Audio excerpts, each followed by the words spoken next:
Bienvenue sur DMG TV, les histoires mystiques. Tu es nouveau sur la page, n'oublie pas de t'abonner, de laisser un commentaire, de liker et de partager. Tu veux raconter une histoire? Il y a un numéro à l'écran là sur le plus 237 655 81 90 17. Envoie ton histoire et on va jouer ici sur YouTube, Facebook et TikTok. On poste tous les jours sur YouTube à 12h00. La chaîne YouTube c'est DMG TV. Et la deuxième chaîne YouTube c'est DMG TV, histoire mystique exclusive, où on poste tous les 15h00 heure du Cameroun des histoires exclusives.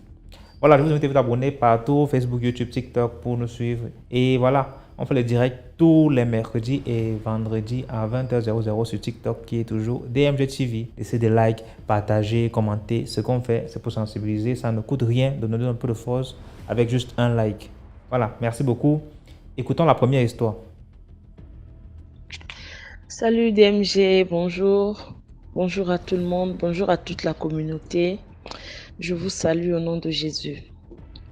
Je viens aujourd'hui raconter mon histoire, mon expérience, ce que j'ai vécu avec un mari de nuit qui m'a torturée pendant un bon moment.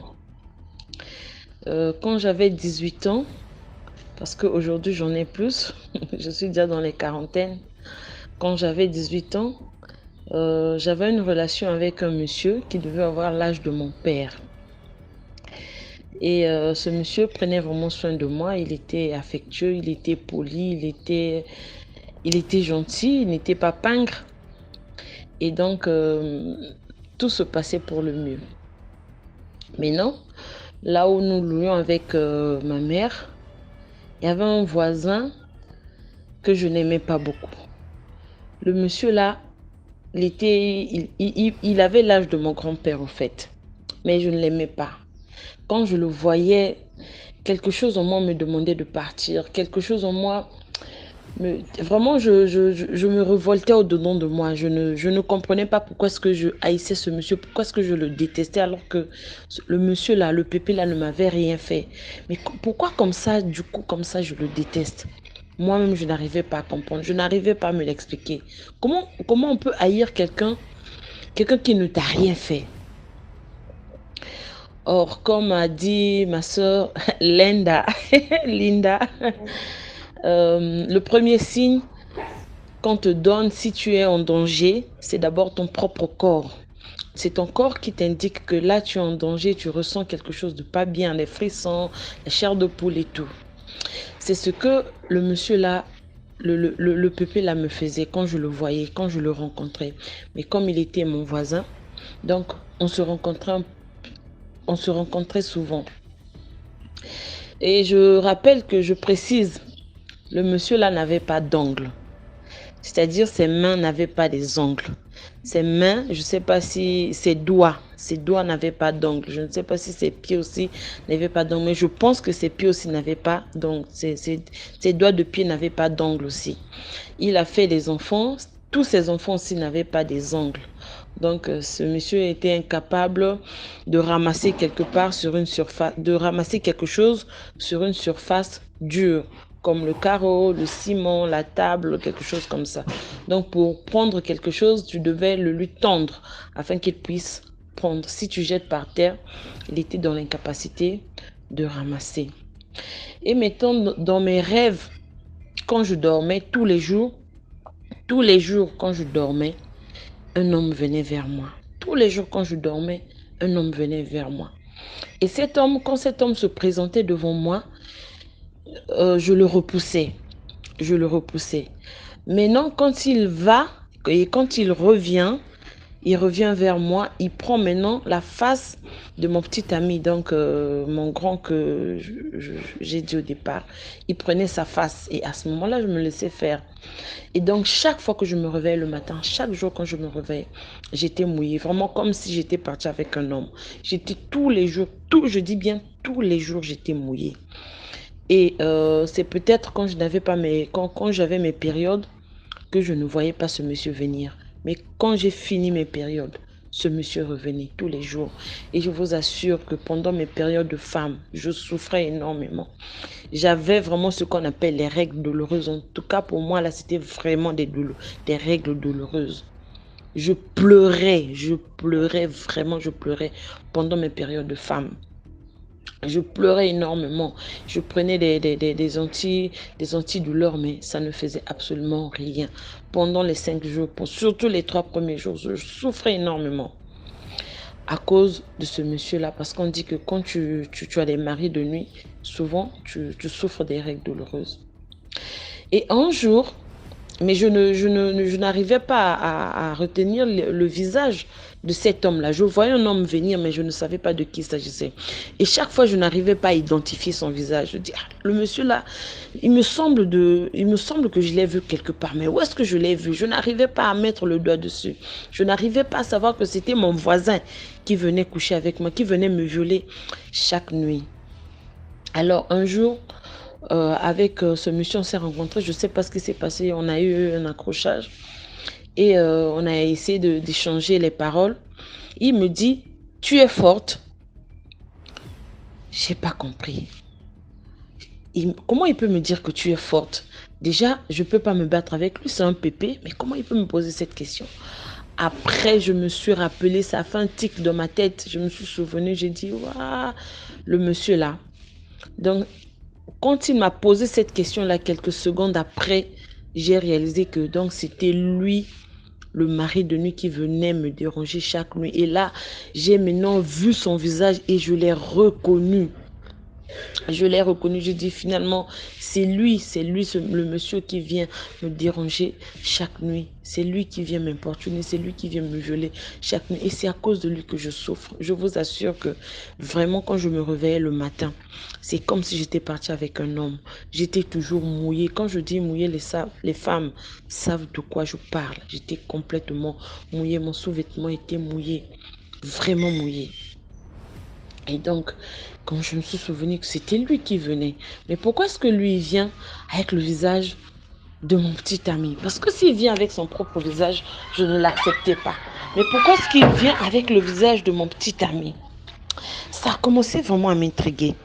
Après un jour, j'ai eu le courage, j'ai expliqué ça à mon petit ami. J'ai dit, voilà, moi, depuis un moment, je subis ça.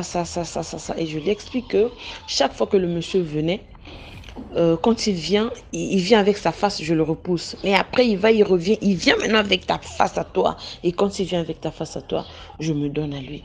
Voilà. Et le gars me dit aussitôt, il me dit, mais c'est pourquoi tu souffres des règles douloureuses. Ah, je dis, ah bon? C'est comme ça? Il dit, ben oui. Ah donc celui-là, il a osé faire ça. Je dis, oui. Il prend ta face. Il dit, est-ce que lui me connaît? Il utilise ma face. Est-ce qu'il me connaît? On va voir ça. Il a dit ça. Et quand il a dit ça, la même nuit, je n'ai plus revu le monsieur là dans mes rêves. Je n'étais plus mouillée. En tout cas, le mari de nuit ne venait plus. Il ne venait plus m'importuner la nuit. Le monsieur là ne venait plus. Et je continuais à avoir mal. Mais ce n'était plus vraiment douloureux comme quand il venait. Après, on a déménagé, on a changé de lieu et tout. Mais après, je ne comprenais pas. C'est maintenant que je suis rentrée vraiment dans la profondeur de la prière. J'ai réalisé que quelque part aussi, mon petit ami là n'était pas net, n'était pas simple. Comment il dit une fois, après, le gars ne venait plus me violer la nuit. Donc, c'est l'histoire que je voulais vous partager, c'est mon expérience. Je vous demande de vous abonner et de liker, de partager pour agrandir la communauté. Merci bien et bonne journée à tous. Bye. Merci beaucoup pour l'histoire. Maintenant, écoutons la deuxième histoire. Bonjour à nouveau DMG. Je sais que la dernière fois, en pensant que tu n'allais pas écouter mon histoire, j'ai supprimé et aussi parce que je me disais que l'histoire avait l'air un peu stupide. Donc, je suis du Cameroun et j'étais en train d'écouter ton histoire parce que chaque fois j'écoute ton histoire, même quand je suis en train de travailler, j'écoute les histoires et ça m'édifie aussi en même temps. Donc voilà, j'écoutais l'histoire d'un gars qui racontait qu'il dormait et il avait l'habitude d'ouvrir ses fenêtres. Et puis, un soir, il a eu l'impression qu'on l'observait et il a vu une tête en feu et tout. Bref, les gens vont reconnaître l'histoire, ceux qui suivent ta page habituellement. Donc, moi, je voulais faire un petit témoignage par rapport à cela, la puissance de la prière, la puissance de la force, en fait, parce que j'ai vécu en quelque sorte une histoire similaire, pardon. Parce que je suis quelqu'un un peu d'assez peureuse, genre, j'ai un peu très peur des histoires de sorcellerie et tout. Certes, j'en ai vécu, mais j'ai quand même cette petite peur-là en moi, voilà, parce que j'aime pas ces histoires-là, en fait. Mais sauf que je suis quelqu'un qui est vraiment ancré dans la prière. Je vais à l'église tous les jours, je prie. Je fais mon maximum de faire le bien autour de moi. Donc voilà, comme à l'accoutumée, je suis quelqu'un d'assez peureuse. Un soir, j'étais dans ma chambre, pardon, j'étais dans ma chambre. Et ensuite, parce que je dormais avec mon frère, voilà, parce que comme j'ai peur de dormir seule, je dormais avec mon frère, en fait, mon grand frère. Et on était couchés là tous les deux. Je dors avec la lumière, bien sûr, parce que le noir, j'aime pas. Donc voilà, je suis couchée. Et je pense que ce soir, j'avais prié avant de dormir, comme d'accoutumée. J'avais lu les psaumes, j'avais fait les séances d'adoration et après, j'avais dormi. Pendant que je suis en train de dormir, je sens comment on botte mon lit. Parce que mon lit, il est en cuir. Donc, il est en cuir, le cuir, en fait. Donc, quand on botte, ça fait du bruit, en fait. Je sens comment quelqu'un est en train de botter le lit. Je me lève, je regarde les pieds de mon frère et je me dis, peut-être que c'est lui qui est en train de bouger dans son sommeil et puis il tape le lit. Je regarde, je vois comment il dort. Donc, il dort profondément au point où c'est même pas lui, en fait. Je me recouche encore, j'entends, on botte le lit, on botte le lit, on botte le lit. Je me lève. Comme on dit, la puissance de la force, quand tu es quelqu'un qui est chrétien, qui croit en Dieu, il faut vraiment être fort. Il faut avoir un mental, en fait. Il faut demander toujours à Dieu de nous donner, de nous accorder l'esprit de force, en fait. C'est comme ça que je me lève, je regarde la place. Et je connaissais la place du lit où on bottait, tu vois. Je me suis dit que c'est là-bas qu'on est en train de botter. Après, je me suis levée. En fait, genre, je ne me suis même pas levée totalement du lit. J'étais couchée, j'ai juste soulevé la tête.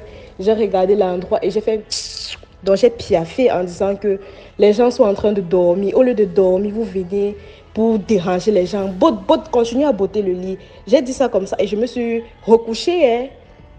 Je me suis rendormie jusqu'à ce que je me suis levée le matin. J'étais même étonnée que moi qui suis souvent peureuse d'habitude, quand j'entends les trucs bizarres comme ça, j'ai peur, je commence à grelotter, je me demande que, hey, Seigneur, pardon, protège-moi. Je commence à paniquer en fait.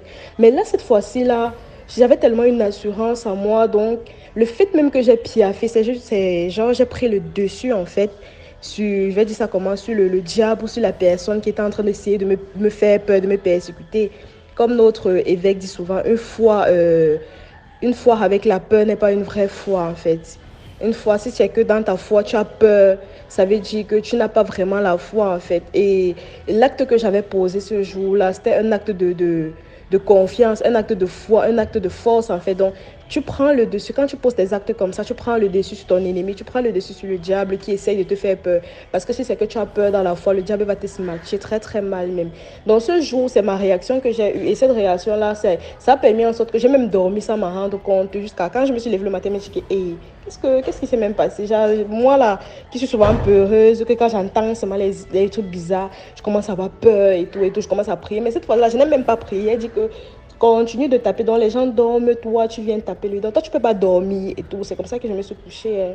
Et quand j'ai raconté ça à un des prêtres de notre église, de notre communauté, il m'a dit que oui, tu as eu pris le dessus. Parce que si tu avais commencé à trembler, à avoir peur, la personne ou disons l'esprit ou je sais pas quoi allait continuer à te tourmenter dans ton sommeil. Tu n'allais pas dormir parce que tu vas te dire qu'il y a quelqu'un qui est placé là et tout et la personne essaie de te faire du mal. Donc c'était un peu ça mon histoire, ma part de petite participation. Désolée, l'histoire que j'avais supprimée là, je pense que je vais renvoyer ça une autre fois. Et puis dire aux gens de continuer à croire en Dieu, d'avoir vraiment la foi parce que si c'est que tu as la foi et surtout demander à Dieu de nous accorder le don de force, le don d'intelligence, tous ces 7 dons en fait, parce qu'il y a 7 dons du Saint-Esprit et tout ça. Donc, quand tu as la force, quand tu as la force dans la foi, franchement, même le diable ne peut pas vraiment avoir le dessus sur toi, ne peut même pas avoir le dessus de toi parce que tu es un enfant de Dieu, tu es un enfant de lumière. Donc, c'était ma petite participation. Désolée pour l'histoire que j'avais encore supprimée, je reviens dessus et bye à toute la communauté en fait et continuez de partager, liker, commenter, tout ça là, ça édifie beaucoup de personnes parce que moi aussi je suis tombée sur ta page parce qu'une personne de ma page Facebook avait partagé l'histoire et après c'est comme ça que c'est parti. Merci beaucoup pour l'histoire. Maintenant, écoutons la troisième histoire. Bonjour DMG. Alors aujourd'hui, moi, je viens te raconter une autre histoire. Et l'histoire, ça se passe en Côte d'Ivoire. C'était pendant les vacances. Vous savez, dans notre pays, pour les Akans, il y a ce qu'on appelle les fêtes d'Ignam. Et euh, moi, après quelques... ça faisait longtemps que je n'avais pas mis les pieds au village. Donc, je voulais partir cette fois-ci pour découvrir le village, tout. Voilà, parce que après la mort de mon père, j'ai mis du temps avant d'aller au village. Et avant de partir, on s'était tous dit qu'on va au village, on ne parle pas avec ceux qu'on ne connaît pas. Ou bien on ne mange pas avec ceux qu'on ne connaît pas, on ne boit pas avec ceux qu'on ne connaît pas. Donc c'était ça en fait. Parce qu'au village, tout peut se passer. On peut t'empoisonner, on peut te faire des trucs. Donc, normalement, quand tu vas au village, tu dois rester avec ta famille. Ou bien avec ceux avec qui tu es parti. Maintenant, si eux aussi, c'est eux qui t'ont trahi, c'est ça. Mais au moins, il y a plus de chances de, comment on appelle ça, de ne pas prendre quelque chose d'empoisonné et autres. Donc, je suis parti au village et quand je suis arrivé, il y avait deux maisons. Il y avait la maison de mon père et puis il y avait la maison de l'oncle de mon père, c'est-à-dire mon grand-père. Donc, bizarrement, moi, je dormais beaucoup dans la maison de l'oncle de mon père, là. Et dans le village, j'ai rencontré un jeune, là. Là, quand il s'est arrivé, comme j'ai dit, il y a longtemps, je suis arrivé au village. Donc, il y a un jeune que j'ai rencontré. Il a commencé à me dire, non, ah, mais ça fait longtemps qu'on s'est vu, hein. Et tous les jeunes, bon, il y avait plusieurs jeunes que j'avais rencontrés il y a longtemps, qui venaient vers moi, qui me disaient, ah, mais il y a longtemps, c'était vu, que tu as grandi, tout ça, on a grandi, c'est toi, non, c'est toi. Donc, chacun, ces jeunes-là venaient vers moi pour, pour me saluer, tout et tout. Et moi, j'étais content parce qu'il y avait la fête, au fait. Donc, il y a l'euphorie de la fête, tout ça. Donc, moi, j'étais content, je voulais saluer tout le monde. Quand je marche, on m'appelle ici, je salue. J'étais tellement content.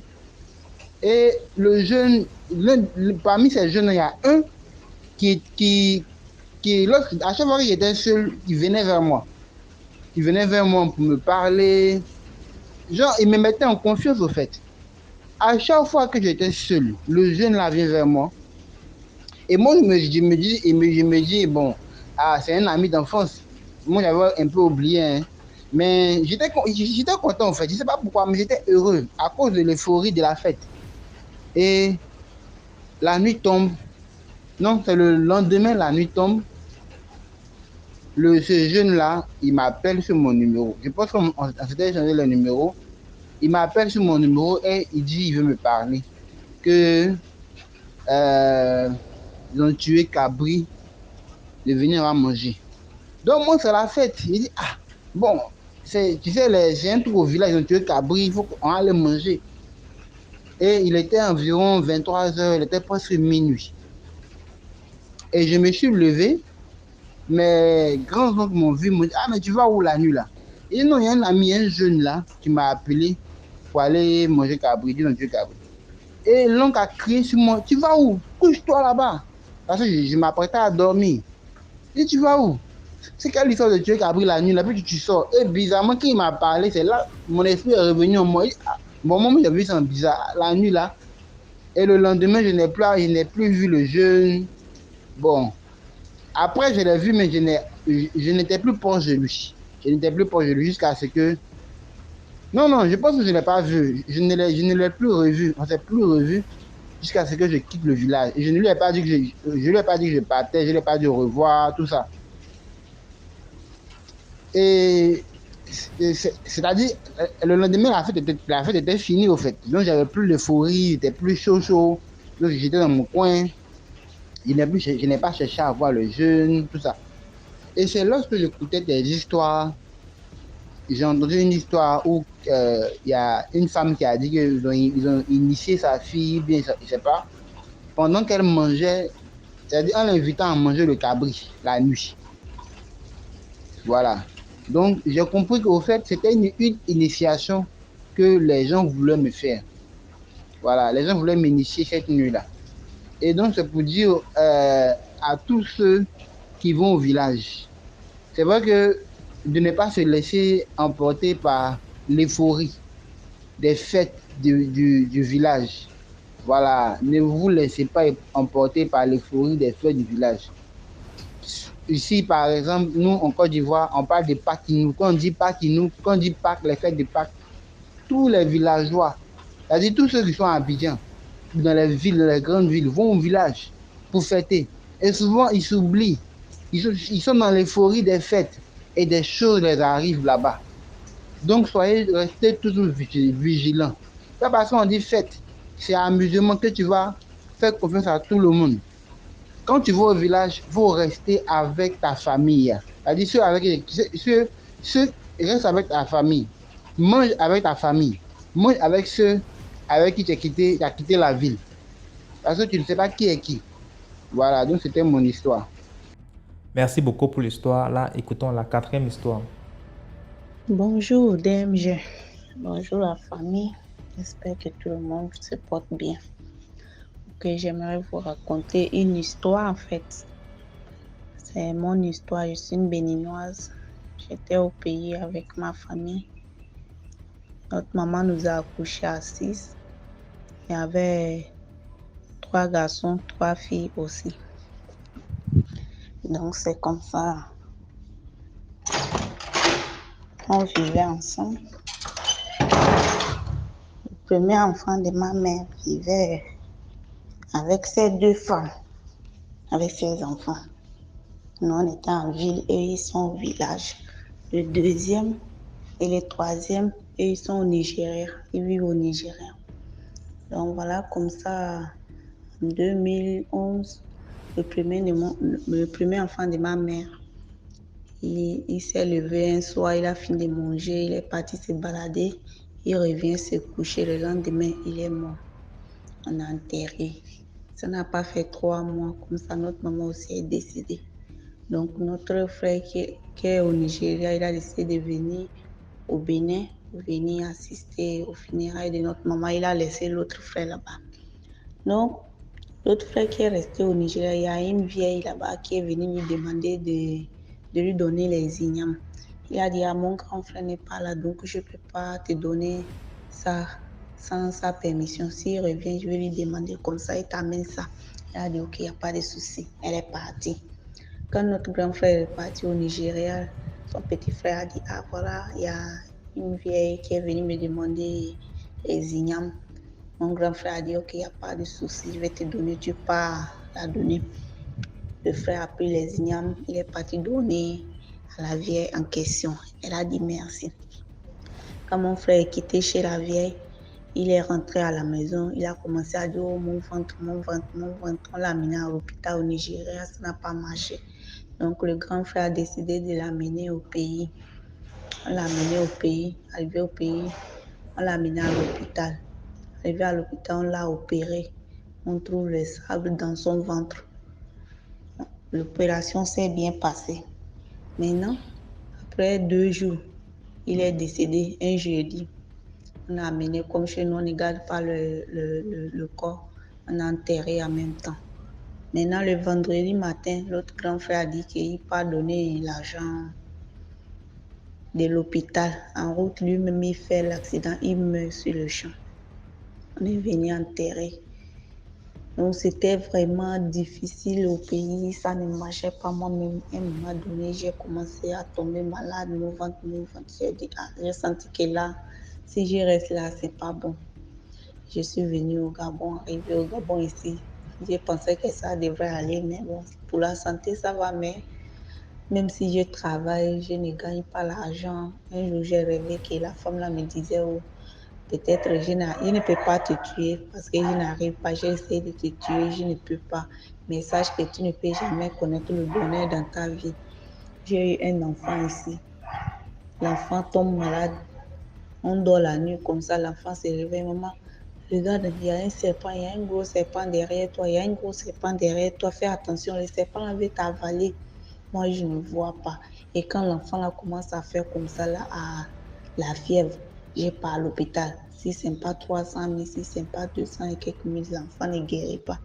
Si j'ai fait le programme de rentrer au pays, si j'ai fait le programme de rentrer au pays, j'ai fait économie. Quand j'ai fait le programme maintenant de partir, l'enfant tombe malade ou c'est moi qui tombe malade, tout l'argent. Si tout l'argent là ne finit pas, je n'ai pas la paix.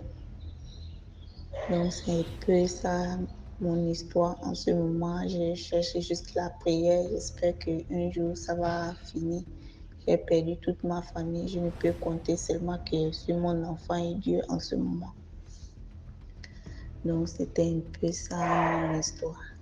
Merci beaucoup pour l'histoire. Likez, commentez, partagez. Là, on va écouter la 5e histoire. Bonjour DMG, bonjour à toute la communauté. L'histoire est longue, mais je vais faire de mon mieux pour l'écourter un peu, afin de permettre à d'autres de passer également. Je demande à tous de liker, de commenter, mais surtout de partager pour faire agrandir cette communauté. Je dois avouer que depuis que je suis connecté à cette émission, depuis près de 2-3 mois maintenant, il m'arrive même de laisser l'émission passer toute la nuit. Je m'emporte, le sommeil m'emporte, et puis voilà quoi, j'ai sursaute tellement qu'il y a de belles histoires qui édifient.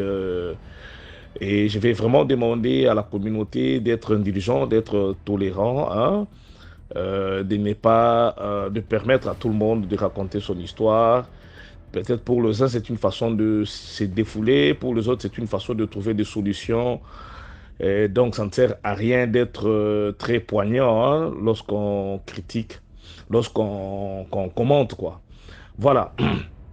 Alors, mon histoire remonte un peu longtemps. J'ai eu un ami. C'est une histoire qui est récente, qui est récente, qui vient de se dérouler il y a 2-3 semaines, malheureusement pour moi.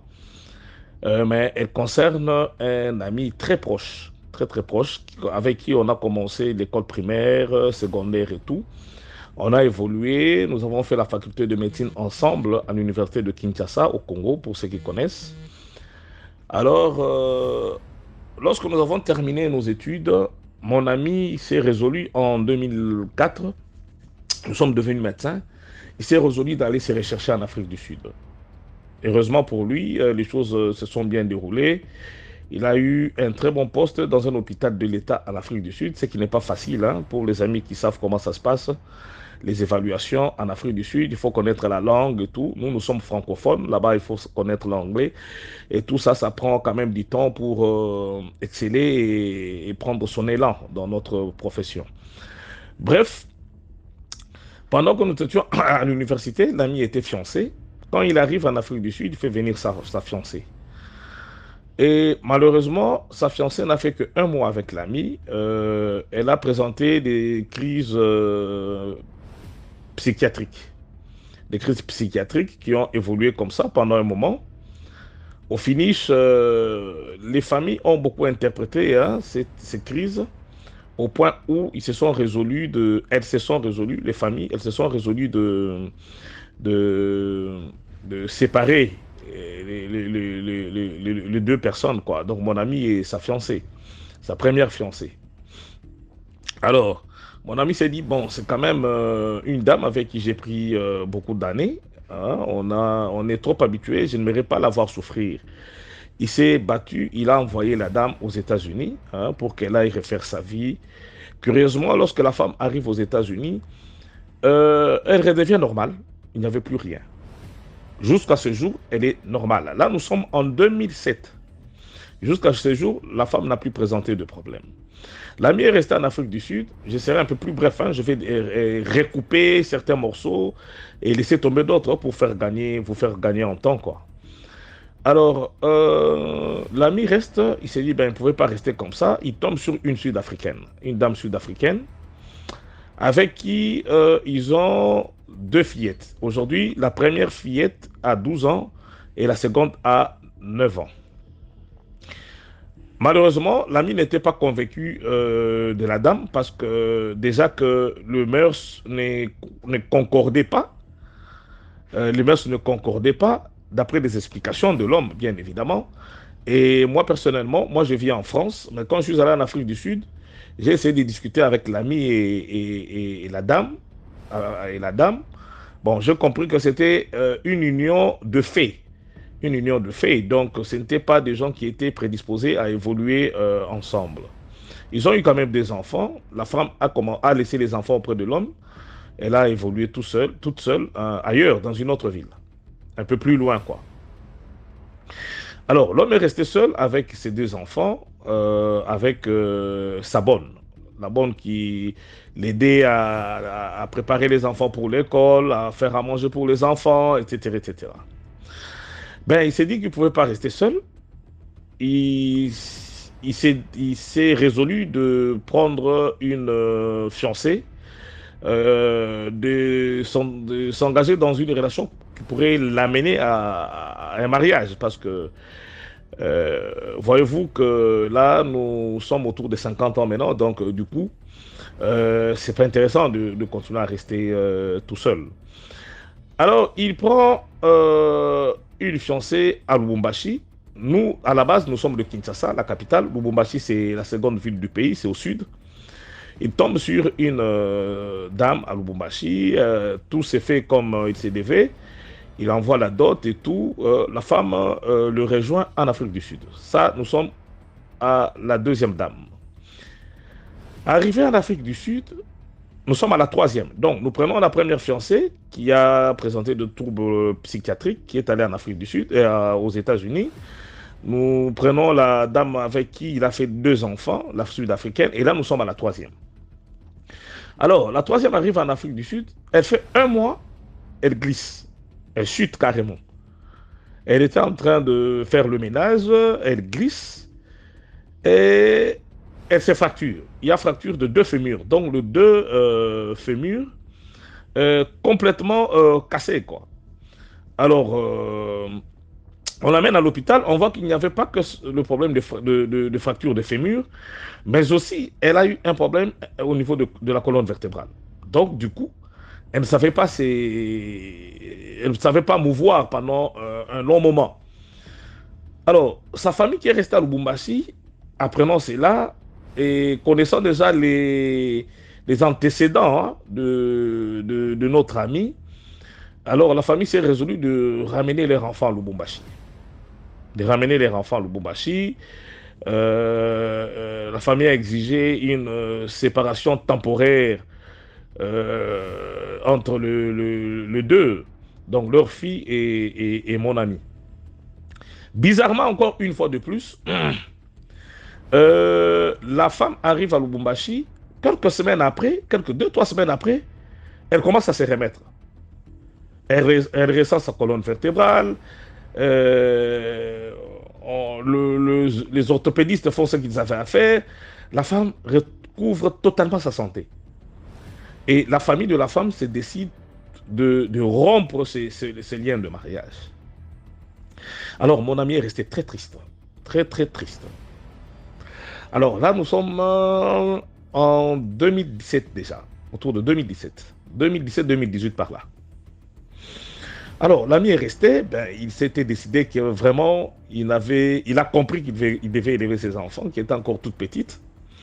Et il avait lui-même compris que le mariage, c'était quelque chose qui n'a pas été fait pour lui.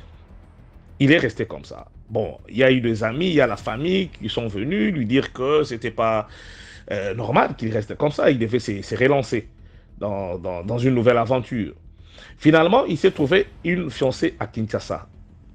Nous sommes en 2021, donc je peux dire 3 ans après. Il se trouve, 2022 par là, il se trouve une fiancée à Kinshasa.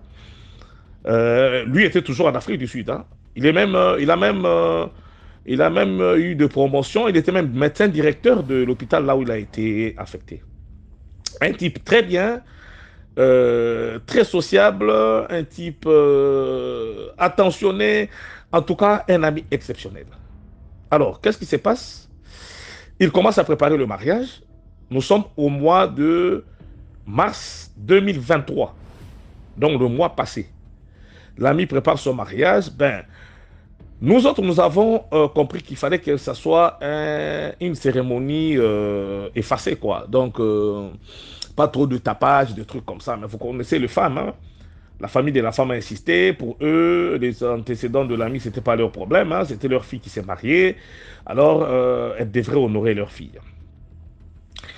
Alors, ben, l'ami a dit, bon, il n'y a pas de problème, mais cette fois-là, on ne va pas faire le mariage en Afrique du Sud, on va le faire à Kinshasa. Tout a été pris, salle de fête, et tout, pour le mariage qui devait se tenir le 25 décembre, samedi 25 décembre, qu'est-ce que j'ai dit? Samedi 25 mars 2023 à Kinshasa. L'ami prend son vol le 20 mars dernier ici. Il arrive à Kinshasa le 20, le 21, le 22. Nous sommes le 23, à 2 jours du mariage. Il y a son frère qui venait des États-Unis. Il venait pour le mariage. Alors, il demande à son jeune frère d'aller récupérer, enfin, qu'ils aillent récupérer leur frère qui venait des États-Unis, hein, pour l'occasion. Alors, son jeune frère était au volant. Lui, mon ami, était voisin du chauffeur, donc devant. Il y avait un autre frère à eux, un cousin qui était derrière. Ils sont allés à l'aéroport, ils ont bien récupéré leur frère qui venait d'arriver. Alors, comme leur mère n'habite pas loin de l'aéroport, ils se sont dit qu'ils devaient passer par leur maman. Il était déjà autour de 2 heures, hein, avec le décalage horaire entre Kinshasa et États-Unis, ça fait 8 heures. Hein. Donc, leur frère est arrivé autour de 2 heures du matin. Le temps de finir les formalités, de sortir, tout ça, on était déjà autour de 3 heures du matin. Ils ont vu leur maman vite fait, alors ils se sont mis en route pour rentrer en ville. Il faut dire que la distance entre l'aéroport de Njili, donc de Kinshasa, et la ville là où ils habitaient, ça faisait à peu près 30 km.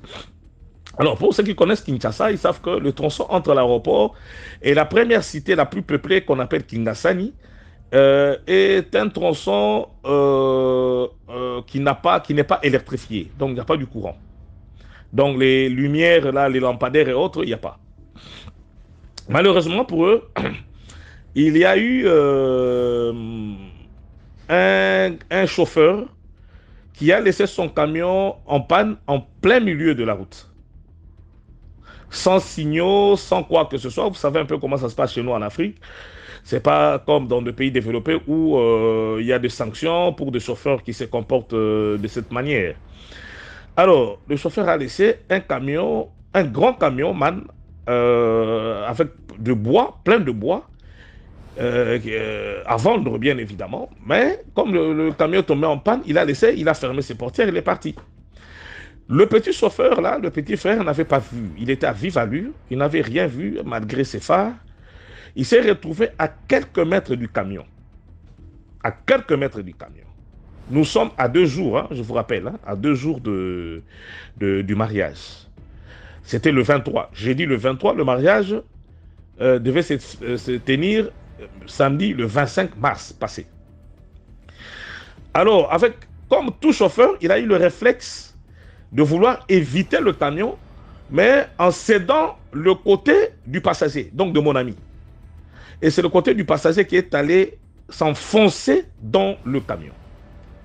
Et mon ami est mort sur place à 2 jours de son mariage. Alors, il y a beaucoup de choses qui se racontent. Nous tous, ses proches, nous sommes perdus. Il y a ceux qui disent, enfin, il faut dire que lorsque l'ami est venu pour le mariage, il a laissé ses 2 enfants, ses 2 fillettes de 12 et de 9 ans, entre le maître de la bonne à la maison, en Afrique du Sud.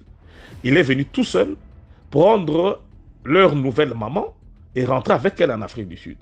Ben, il paraîtrait, d'après ceux qui sont en Afrique du Sud, les collègues qui sont là, que la grand-mère de la fille, de la Zoulou, donc la maman de ces 2 fillettes, était passée pour dire qu'elle a appris que l'ami est parti dans son pays prendre une nouvelle femme. Comme on l'avait averti plusieurs fois, plus de 2 fois, il n'avait pas compris, cette fois-là, c'est lui-même qui sera frappé. Malheureusement, on nous a appris, donc c'est un discours indirect, on ne sait pas le confirmer, mais il y a beaucoup de mystères tout autour de la mort de cet ami qui, je viens de vous expliquer en détail ce qui s'est passé durant toute sa vie. Durant toute sa vie, Et déjà pour sa première femme qui est aux États-Unis, pour sa deuxième femme qui est à Lubumbashi, et finalement pour cette femme qui est restée veuve à Kinshasa. Et l'ami est décédé comme ça. On venait de l'enterrer il y a une semaine à Kinshasa. Il a laissé ses 2 fillettes en Afrique du Sud. Et là, nous sommes en train de nous organiser pour discuter avec la famille de la dame, pour voir comment nous pouvons prendre la charge de ses enfants et savoir si on peut le ramener à Kinshasa, parce que la dame dit qu'elle ne pourra pas garder ses 2 enfants, d'autant plus qu'elle est dans une autre relation avec un autre Sud-Africain qui ne tolérera pas cela. Donc voilà comment notre ami a perdu la vie comme ça dans une histoire mystique qu'on ne sait pas comprendre jusque-là. Ce problème m'a tellement perturbé, ça m'a vraiment dérangé, que je m'étais dit que je viens dans ma communauté d'MG, essayer de l'exposer un peu pour savoir, je ne sais pas si je vais comprendre réellement ce qui s'est passé, mais c'est une façon pour moi de me défouler, de pleurer mon ami qui m'a beaucoup chagriné,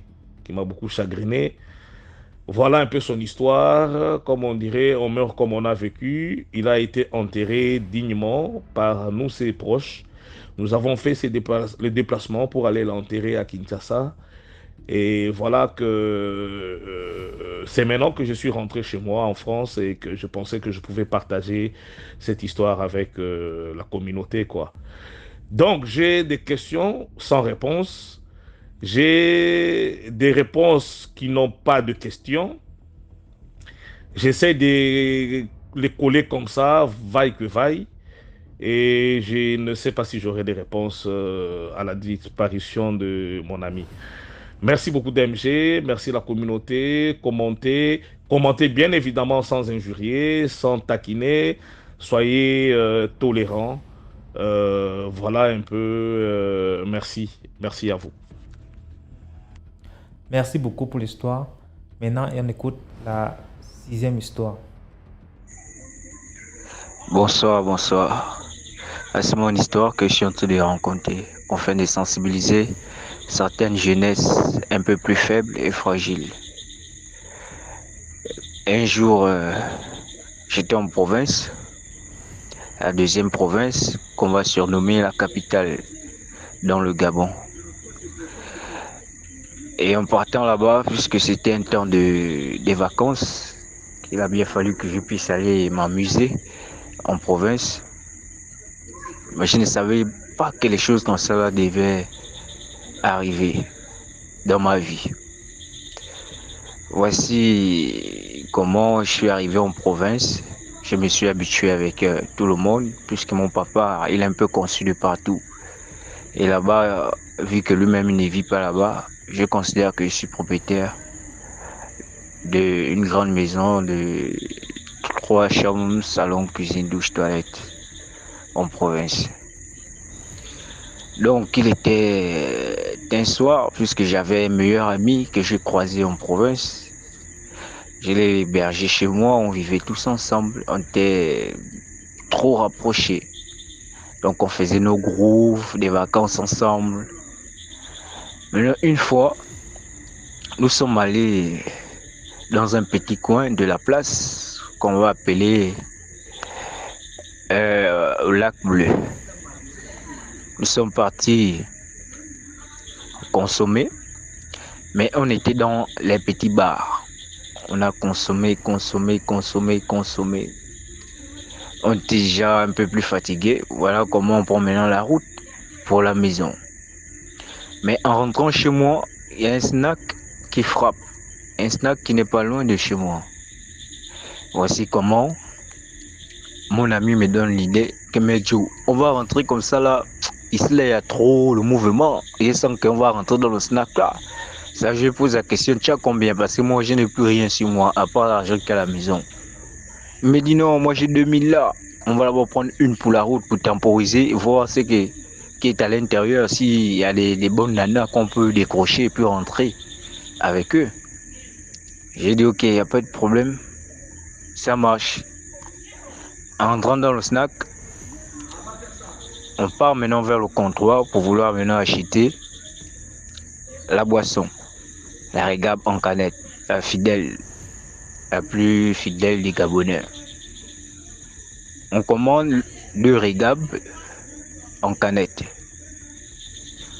Voici, il y avait un monsieur qui était assis à côté de moi, il buvait dans un petit verre. Donc c'était la Guinness qui était trempée à l'intérieur. Mais on ne voyait pas la bouteille, donc il buvait dans le verre. Il était net à côté du comptoir, d'où on s'apprête à payer notre consommation. Voici, c'est moi qui salue le monsieur. J'ai dit bonsoir monsieur. Le monsieur a piqué une crise en me disant: qui t'a demandé de me dire bonsoir? Qui t'a demandé de me dire bonsoir? C'est là mon frère qui est à côté de moi veut savoir qu'est-ce qui se passe. Monsieur, s'il vous plaît, qu'est-ce qui se passe? Automatiquement, le monsieur a direct dit: voyons les enfants, j'ai blagué. Je blaguais. Vous buvez quoi? Vous buvez quoi? Nous sommes venus pour vouloir acheter notre boisson, mais malheureusement, dans la soirée, avec ce monsieur, il nous fait des surprises qui a touché notre cœur, sans savoir ce qui devait m'attendre dans la suite. Automatiquement, mon frère a dit: oh, il boit la Guinness. Moi, j'ai dit: moi, je bois la plus fidèle, la gabonaise, la Régab. Il a fait tomber un casier de Régab et plus un casier des petites Guinness. Moi-même, j'étais stupéfait. J'étais vraiment muet sur la soirée de ce soir. Voici, le monsieur dit: bon, on va réserver une place. Il y a déjà une place réservée, mais sauf qu'il attend une bonne compagnie, puisque demain, il va se marier. Demain, il va se marier. Il profite de sa dernière soirée de folie. Parce qu'à partir de demain, il serait un homme marié. Il a dit: ok, il n'y a pas de problème. Monsieur nous demande à ce que on cherche même une petite pour la soirée.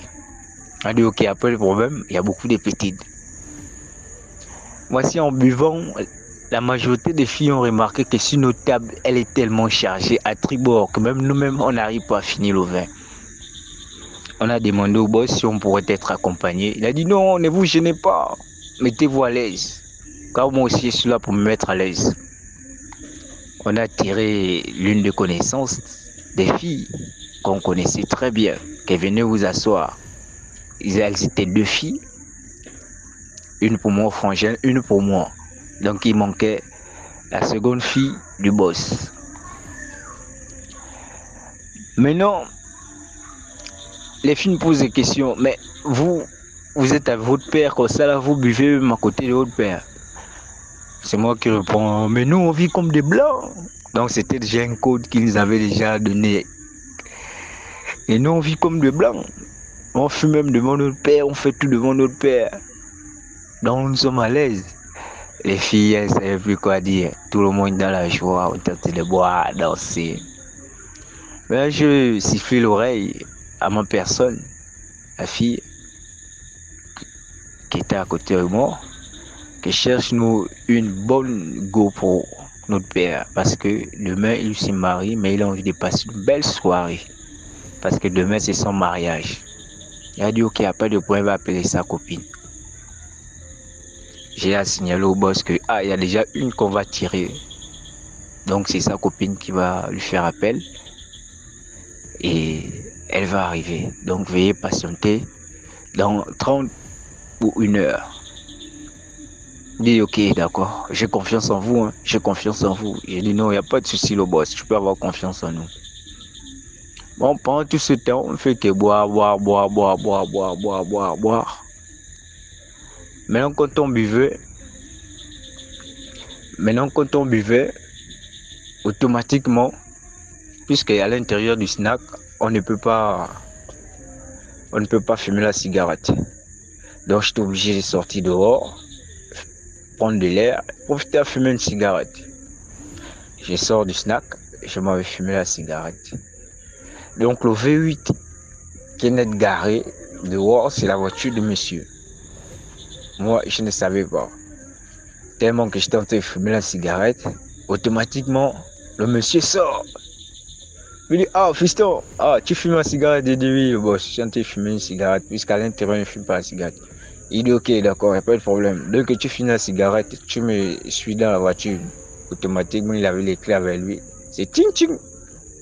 Ah, je suis muet, je ne sais plus quoi dire. En regardant tout ça, j'ai fumé, terminé de fumer. Je me suis rapproché de la voiture. Voici les choses qui m'ont marqué le plus, qui m'ont beaucoup marqué.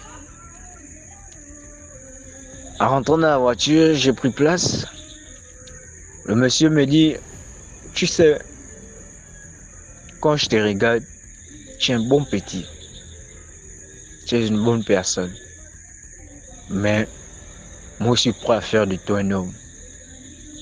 Mais attends, il a fait sortir sa carte. Il m'a présenté sa carte. Et le directeur au pétrole à Port-Gentil. J'étais stupéfait. Automatiquement, j'étais.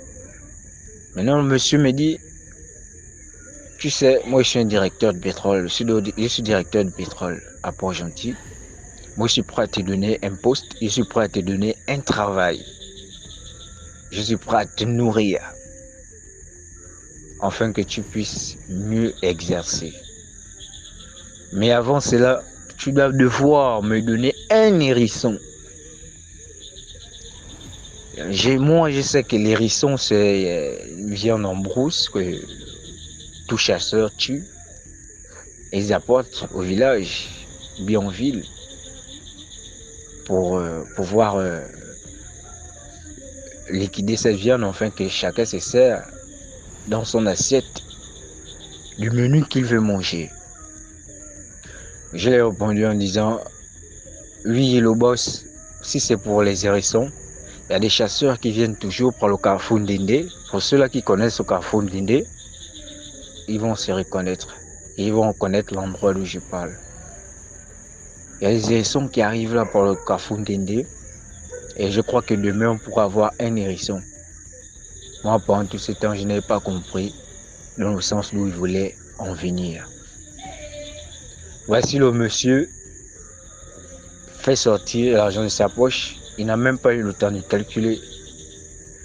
Voici, il a enlevé un paquet. Il y avait 200 et quelques mille. 285 000 qui étaient à l'intérieur. J'ai dû être mis dans la poche parce qu'il ne pouvait pas compter l'argent devant lui. Mais j'ai dit, merci beaucoup le boss. Pour moi, c'est vraiment gentil. Je ne sais comment vous remercier pour ce geste et cette soirée que vous faites. Donc, nous, on avait le programme de boire une pour la route, on est rentré chez nous. Dit, voyons les enfants, ça arrive. C'est les choses qui arrivent. En tout cas, amusez-vous. Moi, j'aime bien rester avec les gens de petits comme vous. Mais sauf que quand ma demoiselle va arriver ce soir, moi, je vais devoir vous laisser dans votre fête. Voici 2 billets d'invitation. Je voudrais que demain, vous puissiez venir au Lac Bleu parce que c'est au Lac Bleu que je vais me marier. J'ai dit, ok, il n'y a pas de problème. Merci beaucoup, le boss. Merci beaucoup. Automatiquement, je suis descendu de la voiture. Je suis rentré dans le snack. Tout souriant, joyeux, comme un homme qui pèse. Sérieusement. Je suis parti retrouver les autres. Bois. Mais le boss, il est arrivé. Donc, je ne peux pas citer le nom. Quand il arrive, automatiquement, je commence déjà à prendre les clichés. On a pris les clichés. C'est bien amusé, on a pris les clichés. La demoiselle aussi apparaît. Tellement que sa copine l'avait déjà donné la puce à l'oreille. Depuis le départ, avant qu'elle se déplace pour nous retrouver, elle connaissait déjà quel rôle il fallait jouer. On l'a présenté au monsieur. Automatiquement, ils ont fait connaissance. Après 40 minutes, ils nous ont laissé. On s'est changé de numéro avec le boss, tranquille. Ils nous ont laissé. Je suis resté là avec mon frère et les 2 les deux compagnies. Automatiquement, nous étions en train de boire. Boire. On rentre à 5 heures, regarde l'heure, il est 5 heures du matin, sans que on n'a même pas le temps de se reposer. En sortant maintenant, c'est là je parle maintenant à mon frère, c'est ce qui s'est passé. J'ai dit à mon frère, regarde ce que papa a demandé, il a demandé un hérisson, tout ça, beaucoup de choses. Donc je lui ai relaté les faits, jusqu'à ce que je l'ai même dit, qu'il m'a donné 100 000 à lieu de 280 000. J'ai caché les 180 000, mais j'ai présenté 100 000 francs. Que le boss m'a donné 100 000. En tout cas, toi, prends 50 000, moi je garde 50 000. Oh, c'est là où lui commence déjà à me donner une idée. Que Joe, d'après tout ce qu'il t'a dit là, moi, dans mes analyses, je suis en train de penser que il est en train de te demander quelqu'un. Parce qu'il te dit bien, il est prêt à faire de toi un homme. Mais avant cela, tu dois devoir lui donner un hérisson. Mon ami me donne la puce à l'oreille que là, s'il y a quelqu'un qui te demande, si tu le suis, tu vas faire les sacrifices. C'est là mon ami, lui, il était déjà pour. Mais moi, j'ai tiqué sans que, à ce qu'elle a fait ça, que je vois comme ça là. On arrive chez nous, comme on n'était pas loin du snack. Allez, nous sommes avec des petites, là, on ne fait qu'y réfléchir. On a 2 billets d'invitation. Ça a préparé un bouillon. Ça a mangé, les filles, avec les filles, tranquille. On s'est mis à l'aise, allez. On a dit, les filles, ne partez pas parce que la soirée ne fait que commencer. On a l'argent. Vous se mettre à l'aise. Mais avant cela, on doit partir d'abord à l'invitation du mariage. Au lac bleu. On partait, tout s'est bien passé. On a présenté nos billets, nous sommes rentrés. On a pris place, s'est amusé. Le monsieur, depuis sa table où il était assis, il s'est levé pour venir nous accueillir, la bienvenue. Il s'est présenté à quelques messieurs mes enfants, mais ils sont de nouveau, il vient à peine d'arriver. Donc, veuillez mieux prendre soin d'eux sur la soirée d'aujourd'hui, tranquille. Nous on ne savait plus quoi dire. On ne fait que boire, les filles étaient mal contentes. Boire. Voici comment, ça n'a même pas fait 4 heures de temps, en buvant. C'est le monsieur qui envoie, le monsieur à qui nous avons fait les présentations. Le monsieur vient vers nous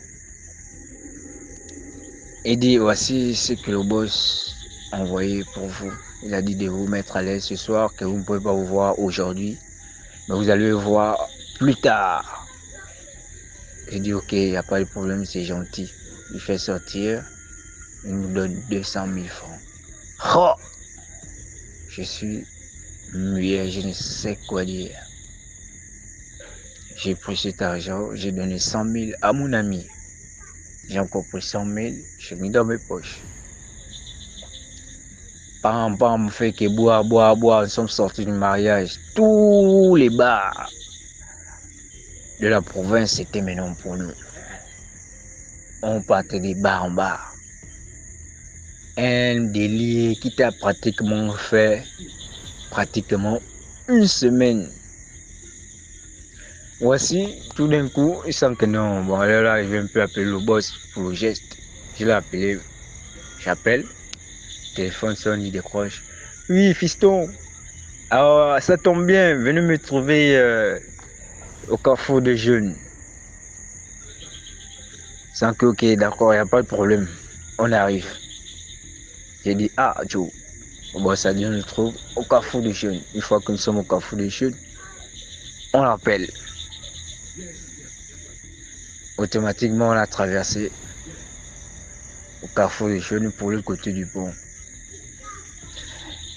Il est venu me trouver au snack au petit snack qu'on appelle le virtuel. Elle dit ok, d'accord, on arrive. On part, on le trouve. Et tenté de boire. C'est Guinness, comme d'habitude. Alors, monsieur a pris programme avec moi parce qu'il n'était pas intéressé sur mon frère. Il a pris programme avec moi en disant que normalement, ton frère ne doit pas être là parce que j'ai envie que toi, tu deviennes normalement un homme. Voilà pourquoi je ne dois pas donner le pain à toutes les deux personnes du coup comme ça. Donc, si toi, je t'ai choisi, c'est toi qui mérites ce pain. Et j'ai dit, ah, ça me ferait beaucoup plaisir. Ça me ferait beaucoup plaisir, le boss. On a bu, on fait que boire. Comme d'habitude, il n'a même pas fini ses Guinness, c'est maintenant nous qui buvaient. Parce qu'il y avait un demi-casier, sans compter ce qu'on a ajouté comme Guinness. Mais comme on avait le contact, on s'est séparés, j'ai laissé tranquille. On était là. Mon frère se lève pour aller demander les sous, sans que, oh, fallait pas faire ça. Pourquoi tu demandes les sous? Il dit non, c'est pas grave. Il fait encore sortir 100 000. Il donne à mon frère. J'ai dit, oh Dieu, c'est pas bon. Il commençait à faire la remarque à mon frère. Il me dit, oh, regarde, est-ce qu'on devait avoir les 100 000 encore de surplus? Tu as choisi de demander parce que tu joues au blanc. J'ai dit non, mais à un moment donné, il faut te sentir gêné. C'est pas les bons gestes. Il dit, ah, mais lui ne voit pas ça comme ça. J'ai dit, ok, après, pour bien compter pas, tu ne veux jamais comprendre. On fait que boire. On a pratiquement fait 3 jours encore passés. On était toujours dans l'ambiance. Le 4e jour, c'est là où la crise de comment on appelle ça, la crise un peu fauchée commençait déjà à nous habiter. On dit toujours, il y a toujours des esprits tenteurs. On a un bon esprit et un mauvais esprit en nous. L'autre te dit non, l'autre te dit oui, l'autre te dit non, l'autre te dit oui. Là, c'est maintenant le temps de faire le choix. Et c'est pas ce qui m'a piqué. Je prends le téléphone, j'appelle le boss. Oui, allô, le boss, bonsoir. Oh, bonsoir, fiston, comment tu vas? Oui, tu sais que tout le monde doit se voir. Non, mais cette fois-ci, je ne veux pas que je vienne avec ton frère. J'ai dit, ok, il n'y a pas de souci. Je te trouve où? Il me dit, trouve-moi derrière l'hôpital canadien. Derrière l'hôpital canadien, il y a un bar qu'on appelle Tomber, à une montagne. Tu me trouves là, je suis assis. Je suis en train de boire un pot. Tu viens me trouver là. Je sens que, ok, d'accord. J'ai pris le taxi, et même pour le taxi course. Il m'a déposé derrière l'hôpital canadien, au bar qu'on appelle Tomber. Je lui trouve, oh, fiston, ça va? Il dit, oui, ça va, le boss. Alors, tu es un gaillard, allez, prends place.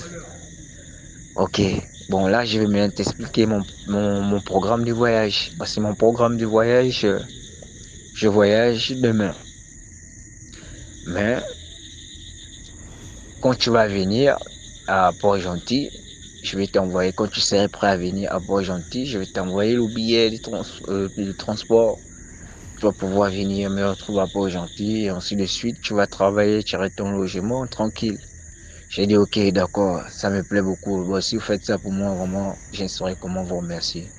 Il dit ouais, j'aime bien les gens de petits comme toi parce que tu es courageux et très simple. C'est encore ok, merci. On boit doucement, on boit maintenant, on boit, bam, 24 heures arrive. Le monsieur me dit, bon, on peut partir. Parce que là, je vais te montrer quelque chose. On va découvrir quelque chose. Je dis, ok, il n'y a pas de problème.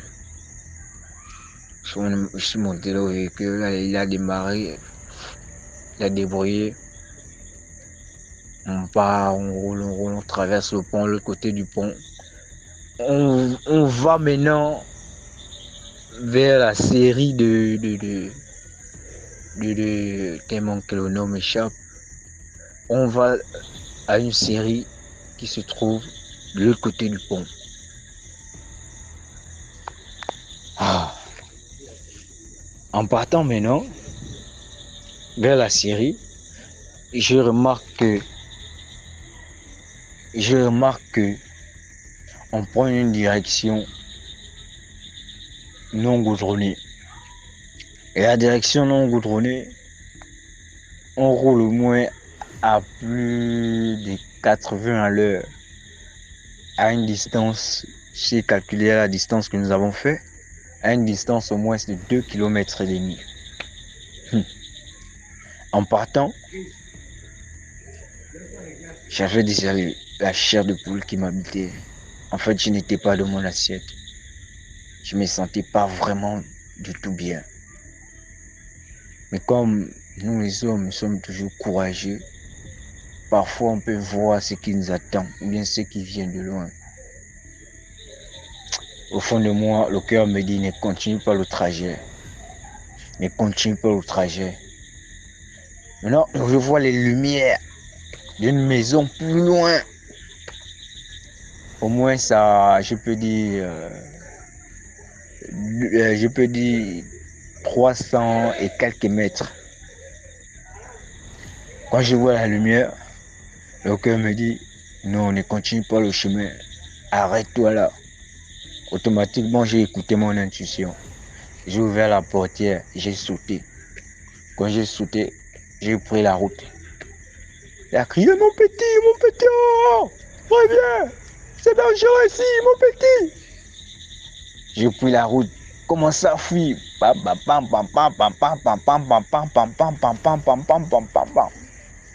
J'ai un peu parcouru dans la forêt. Après, dans la forêt, je ressors encore au niveau de la route. Donc, quand je vois encore les voitures qui arrivent, je me cache encore. Quand la voiture passe, je sors, je continue la route, jusqu'à la sortie. Donc, c'était que les mouvements qu'ils faisaient. Donc, à chaque fois que je vois un véhicule arriver sur la route, je me cache dans l'herbe. Quand la voiture passe, je sors, je continue la route jusqu'à ce que j'atteins la sortie.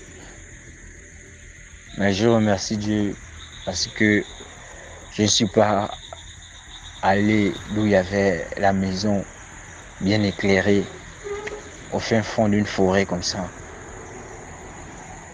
Automatiquement, moi, j'ai direct su. Depuis ce jour que j'ai su l'importance de ma valeur et ce qui devait m'attendre face à l'histoire. Donc, je vous prie afin que certains de mes frères, mes sœurs ne se laissent pas emporter n'importe comment. Dieu nous a donné toutes les capacités possibles afin de distinguer quelque chose qui est positif ou négatif. Mais le problème avec nous, les humains, parce que nous sommes toujours têtus, on veut toujours voir le profond et la chose. Et enfin, c'est pour mettre les mains à la tête. Mais heureusement que ce jour-là, mon intuition m'a parlé et j'ai dévié cela. Parce que au moment où je vous raconte ça, c'est une histoire qui date déjà il y a plus de 8 ans déjà. 8 ans. Donc à chaque fois, je fais que réfléchir dans ça. Et ce qui permet à ce que j'arrive à distinguer les personnes même qui se trouvent même dans cette maison mère qui leur permet d'avoir tout ce qu'ils veulent. Parce qu'au jour d'aujourd'hui, je les évite. Donc je tiens à vous remercier et que ce message redresse mes frères, mes sœurs, donne plus de vigilance afin que chacun prend ses gardes sur la terre où nous vivons. Et je vous remercie. Merci pour l'histoire. Voilà, c'était tout pour aujourd'hui. J'espère que vous avez apprécié l'édition d'aujourd'hui. Abonnez-vous pour ne pas manquer la prochaine vidéo qui va être postée à 12h00 demain. Et d'ailleurs, on poste tous les jours à 12h00. Si vraiment tu aimes le concept, abonne-toi, donne un peu de force, laisse un commentaire, dis-moi d'où tu regardes la vidéo, partage. Merci, portez-vous bien. Rendez-vous demain pour une nouvelle vidéo.